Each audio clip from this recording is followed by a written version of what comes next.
Hello दोस्तों, आप सभी को नमस्कार। अपनी जिला दर्शन की सीरीज चल रही थी तो उसको कंटिन्यू करते हुए आज नया जिला है अपना सांचौर जिला। उसके बारे में पढ़ेंगे तो सभी साथी एक बार जुड़ जाइए।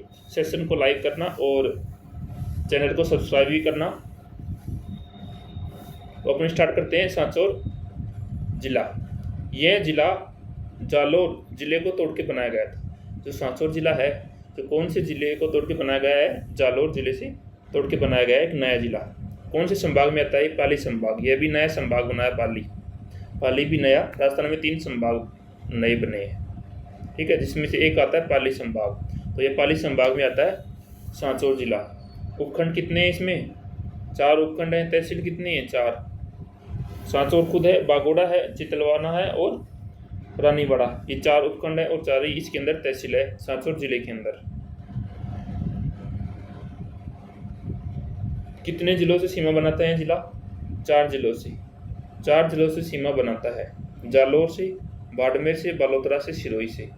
अब यहाँ पे ये याद रखना कि ये जिला है जो 4 जिलों से सीमा बनाता है। जालोर जिससे नया जिला बना है सांचौर, उससे भी लगाएगा। बाड़मेर, बालोतरा और सिरोही, इन 4 जिलों से इसकी सीमा लगती है। मैप के थ्रू देखते हैं एक बार।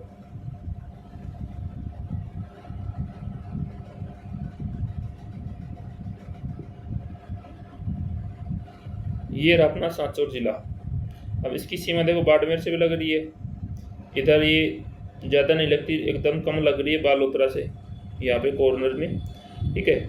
और जालोर से लग रही है, क्योंकि जालोर से तो ये अलग जिला बना है टूट के। पहले जालोर की सीमा यहाँ तक पूरी थी, कंप्लीट, ये कवर करती थी इधर तक। ये गुजरात से लगती है इसकी सीमा। अब जालोर से हट नहीं लगेगी इसकी सीमा। गुजरात से जालोर की सीमा नहीं लगेगी, अब सांचौर जिले की लगेगी। और सिरोही से लगती है अब सांचौर जिले की सीमा। तो 4 जिलों की सीमा लगती है। अब नेक्स्ट चलते हैं। सांचौर अंतर्राष्ट्रीय सीमा नहीं बनाता है। सांचौर अंतर्राष्ट्रीय सीमा नहीं बनाता, लेकिन अंतर्राज्यीय सीमा बनाता है। मैंने बताया ना कि गुजरात, तो वे गुजरात से सीमा बनाएगा। कौन? सांचौर। जबकि अंतर्राष्ट्रीय सीमा नहीं बनाता है।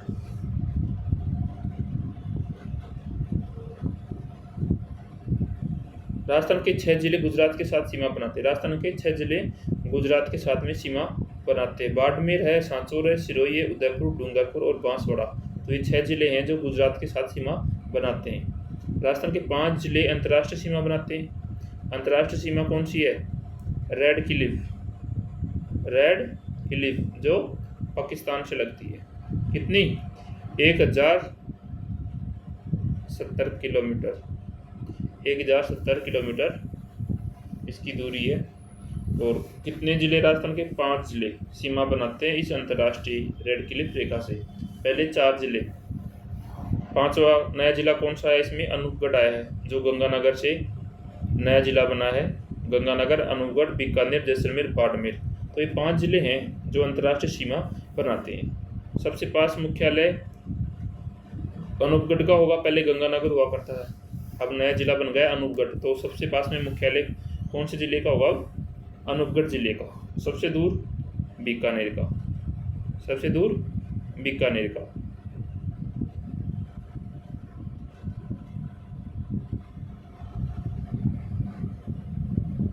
पंजाब के साथ 2 जिले लगते हैं। पंजाब के साथ राजस्थान के 2 जिलों की सीमा लगती है, हनुमानगढ़ और गंगानगर। सर्वाधिक गंगानगर जिले की सीमा लगेगी पंजाब के साथ, और न्यूनतम सीमा लगेगी हनुमानगढ़ की। हरियाणा के साथ राजस्थान के 8 जिले की सीमा लगती है। 8 जिलों की सीमा हरियाणा से लगती है राजस्थान की, जिसमें सबसे ज़्यादा हनुमानगढ़ जिले की सीमा लगेगी हरियाणा के साथ में।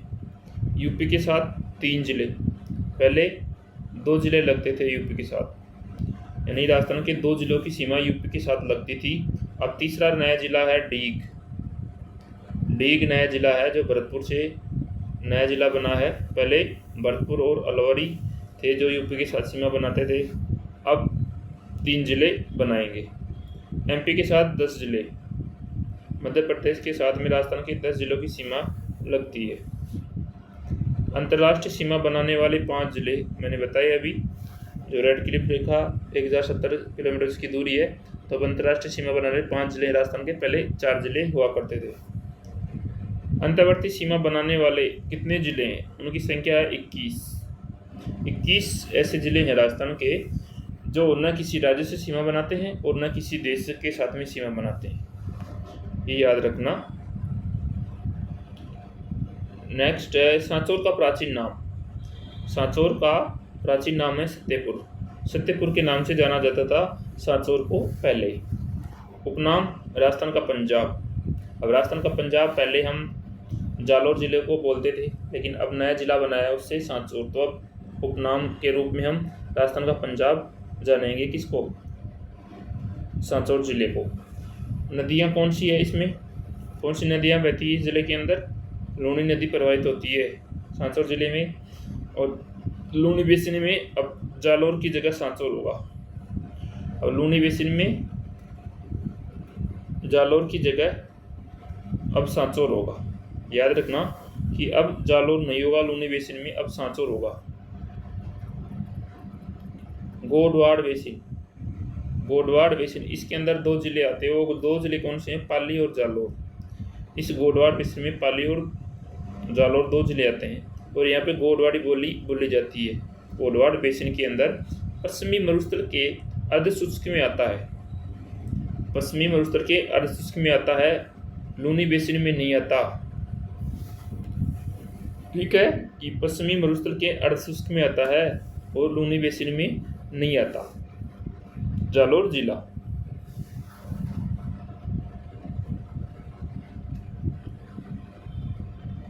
यह जवाई बेसिन में आता है। कौन से बेसिन में? जवाई बेसिन के अंतर्गत आता है। अब गोडवाड़ प्रदेश पश्चिमी मरुस्थल प्रदेश के अर्धशुष्क में आता है। पश्चिमी मरुस्थल प्रदेश के अर्धशुष्क में आता है, और लूनी नदी 7 जिलों से प्रवाहित होती है। पहले 6 जिलों से प्रवाहित होती थी लूनी नदी। पहले 6 जिलों से प्रवाहित होती थी लूनी नदी, और अब 7 जिलों से प्रवाहित हो गई। वो कौन कौन से वो जिले देखते हैं अपन। अब ये लूनी नदी अजमेर के नाग पहाड़ से इसका उद्गम होता है। नाग पहाड़, अजमेर के नाग पहाड़ से इस लूनी नदी का उद्गम होता है, और अजमेर से होती है नागौर, ब्यावर। अब ये याद रखना कि अब लूनी नदी ब्यावर जिले में बहेगी। पहले पाली आता था ब्यावर की जगह। कौन सा? पाली। अब पाली जिला नहीं होगा, अब लूनी नदी पाली जिले में नहीं बहेगी, अब ब्यावर जिले में बहेगी। जोधपुर, बाड़मेर, बालोतरा और सांचौर। अब जालौर नहीं होगा यहाँ। तो लूनी नदी 7 जिलों में प्रवाहित होती है, अब पहले 6 जिलों में होती थी। और सांचौर के अंदर इस नदी को नेहड़ और नेष्टा कहते हैं। सांचौर में लूनी नदी के प्रवाह क्षेत्र को नेहड़, नेहड़ा और नेष्टा कहा जाता है, ये याद रखना। खनिज कौन कौन से पाए जाते हैं इस जिले के अंदर? खनिज पेट्रोलियम पाया जाता है। अब राजस्थान में 4 पेट्रोलिफेरस बेसिन है। वो कौन से हैं? इसमें 16 जिलों में है। कितने जिलों में है? 16 जिलों में है, और 1.5 लाख वर्ग किलोमीटर में फैला हुआ है। और 4 पेट्रोफेरस बेसिन है। आगे पढ़ेंगे कौन कौन से हैं वो 4। राजस्थान का प्रथम व्यावसायिक तेल कुआं मंगला बाड़मेर में है। राजस्थान का पहला व्यावसायिक तेल कुआं मंगला बाड़मेर के अंदर है। स्थापना कब होती है इसकी? 29 अगस्त 2009 को इसकी स्थापना होती है। बाड़मेर सांचौर तेल बेसिन। बाड़मेर सांचौर तेल बेसिन। दुर्गा नामक तेल कुआं, यहाँ पे नया तेल का कुआं मिला है। दुर्गा नामक तेल कुआं सांचौर बाड़मेर बेसिन के अंदर, ये याद रखना। इसमें अब 3 जिले आएंगे। इसमें बाड़मेर जो सांचौर बेसिन है इसके अंदर अब 3 जिले आएंगे। पहले 2 जिले आते थे, बाड़मेर और यहाँ पे आता था जालौर। अब इसकी जगह आ जाएगा सांचौर। अब बाड़मेर से बालोतरा नया जिला बन गया, तो अब 3 जिले हो जाएंगे। अब 3 जिले हो जाएंगे इस बेसिन के अंदर। कौन से बेसिन में? बाड़मेर सांचौर बेसिन के अंदर। सर्वाधिक तेल कुएं इसी बेसिन में है। सर्वाधिक राजस्थान में सर्वाधिक तेल के कुएं कौन से बेसिन में है? वो है बाड़मेर सांचौर बेसिन के अंतर्गत आते हैं। सर्वाधिक 3 कितने? 38 हैं। कितने हैं? 38 हैं। और कितने जिलों में? 3 जिलों में है। 38 तेल के कुएं हैं इस बेसिन के अंदर सर्वाधिक राजस्थान में, और ये 3 जिले शामिल है इस बेसिन के अंदर। नेक्स्ट, सर्वाधिक तेल उत्पादन इसी बेसिन से होता है। सर्वाधिक तेल उत्पादन भी इसी बेसिन से होता है। राजस्थान में सर्वाधिक तेल का उत्पादन भी इसी बेसिन से होता है। और राजस्थान में प्रथम तेल की खोज गुड़ामलानी बाड़मेर से। गुड़ामलानी कौन से जिले में पड़ता है? बाड़मेर में है। तो राजस्थान में प्रथम तेल की खोज भी यही होती है, गुड़ामलानी बाड़मेर जिले के अंदर। अभी देखो, ये है 4 पेट्रोफेरस बेसिन थे, 4 क्षेत्रीय। कौन कौन से? पहला है बीकानेर नागौर बेसिन। पहले इसके अंदर 14 जिले आते थे, अब आएंगे इसमें 16। अब आएंगे 16। इसमें 5+1, पहले 5 थे, अब एक 6 नया अनूपगढ़ जिला जुड़ गया इसके अंदर, तो 6 जिले आते हैं इसके अंदर। बीकानेर नागौर बेसिन के अंदर 6 जिले आते हैं, पहले 5 आते थे। जैसलमेर बेसिन के अंदर सिर्फ एक ही जिला आता है, खुद जैसलमेर है। और बाड़मेर सांचौर बेसिन में 3 जिले सांचौर, बालोतरा, बाड़मेर। इसके अंदर 3 जिले आते हैं इस बेसिन के अंदर, बाड़मेर सांचौर के अंदर। विंध्य बेसिन इसमें 6 12 और एक 13, 14, 15 और 16, 3 ये आ गए। तो अब 16 जिले आएंगे इनके अंदर, पेट्रोफेरस बेसिन के अंदर। पहले 14 आते थे। नेक्स्ट है नर्मदा नहर परियोजना।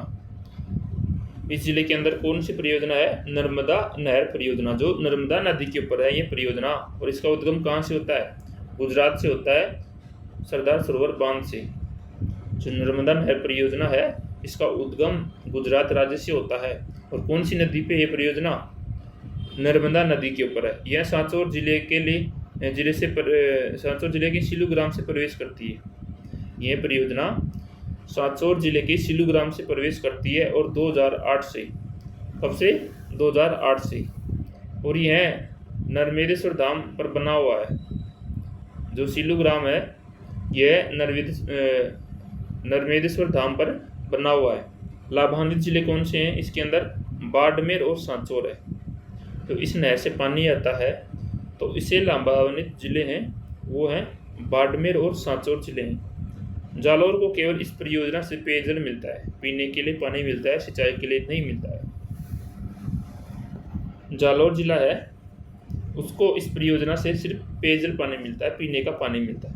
प्रथम परियोजना इसमें फव्वारा पद्धति से सिंचाई की। राजस्थान की पहली परियोजना है। क्वेश्चन भी आता है कि राजस्थान की पहली कौन सी परियोजना फव्वारा पद्धति से की गई थी? वो परियोजना नर्मदा नहर परियोजना, जो स्प्रिंकल ये पद्धति है इसके द्वारा सिंचाई की गई थी। नेक्स्ट है परिवहन से संबंधित देखते हैं। जिले में भारतमाला परियोजना अब सांचौर जिले से गुजरती है। भारतमाला परियोजना अब सांचौर जिले से गुजरती है। पहले जालौर जिले से गुजरा करती थी, क्योंकि अब जालौर से सांचौर नया जिला बन गया है, तो अब यह परियोजना सांचौर जिले से गुजरेगी। सांगरिया, सांचौर और संतालपुर। सांगरिया, सांचौर और संतालपुर। ग्रीनफील्ड एक्सप्रेसवे यह सांचौर जिले से गुजरता है। ग्रीनफील्ड एक्सप्रेसवे यह सांचौर जिले से गुजरता है। भारत का प्रथम NH जहाँ पे आपात लैंडिंग कराई थी। भारत का पहला NH नेशनल हाईवे जहाँ पे आपात लैंडिंग करवाई थी वो थी NH 925A, जो सांचौर से गुजरता है। कौन से जिले से गुजरता है? सांचौर जिले से गुजरता है। फसल कौन कौन सी होती है इस जिले में सर्वाधिक? इसबगोल, जो जीरा, घोड़ा जीरा आता है, इसकी किस्म ये जो घोड़ा जीरा के नाम से आता है जीरा इसबगोल की, इसकी खेती होती है इस जिले के अंदर, सांचौर जिले में। उद्योग कौन कौन से यहाँ पे? स्टील और फर्नीचर। स्टील और फर्नीचर उद्योग है इस जिले के अंदर। पशुधन में सांचौरी नस्ल और काकरेज नस्ल, ये गोवंश यानी गाय की नस्लें हैं। सांचौरी और कोकरेज ये गाय की नस्लें हैं जो सांचौर जिले में पाई जाती है। सेवड़िया पशु मेला, सेवड़िया पशु मेला कहाँ बढ़ता है? रानीवाड़ा सांचौर में बढ़ता है। और सांचौर जिले का सबसे बड़ा पशु मेला है। सांचौर जिले का सबसे बड़ा पशु मेला वो कब लगता है? ये चैत्र शुक्ल एकादशी से और पूर्णिमा तक लगता है ये मेला। कौन सा? सेवड़िया पशु मेला, जो रानीवाड़ा सांचौर जिले में लगता है। बाबा रघुनाथपुरी मेला, ये भी सांचौर जिले में लगेगा। कहाँ बढ़ता है? सांचौर जिले में। और कब बढ़ता है? चैत्र शुक्ल एकादशी को यह मेला बढ़ता है। नेक्स्ट है रानीवाड़ा डेयरी। रानीवाड़ा डेयरी ये राजस्थान की सबसे बड़ी डेयरी है जो सांचौर जिले में है। राजस्थान की सबसे बड़ी डेयरी कौन से जिले में है? वो सांचौर जिले में है। पहले हम जालोर पढ़ते थे जो अब हुआ सांचौर। पथमेड़ा गौशाला, ये भी कहाँ है? सांचौर में। पथमेड़ा गौशाला कहाँ पे है? सांचौर में है। यह भारत की सबसे बड़ी गौशाला है। भारत की सबसे बड़ी गौशाला कौन सी है? पथमेड़ा गौशाला। और प्रथम गौमूत्र बैंक भी कहाँ पे है? ये भी सांचौर जिले में है। पहले हम जालोर पढ़ते थे, अब पढ़ेंगे सांचौर। ये राजस्थान का प्रथम गौमूत्र बैंक कहाँ पे है? वो है सांचौर जिले में। राष्ट्रीय कामधेनु विश्वविद्यालय, राष्ट्रीय कामधेनु विश्वविद्यालय भी कहाँ पे है? सांचौर जिले में है। नेक्स्ट है रणखार कंजर्वेशन जोन, ये राजस्थान का 16वां कंजर्वेशन जोन है। जंगली गधों के लिए प्रसिद्ध है। जंगली गधों के लिए यह कंजर्वेशन प्रसिद्ध है जो तिलवाड़ा तहसील के अंदर है और ये सांचौर जिले में है। कौन से जिले में? सांचौर जिले में। और किसके लिए प्रसिद्ध है? जंगली गधों के लिए यह जिला मतलब ये कंजर्वेशन प्रसिद्ध है जो तिलवाड़ा तहसील में आता है।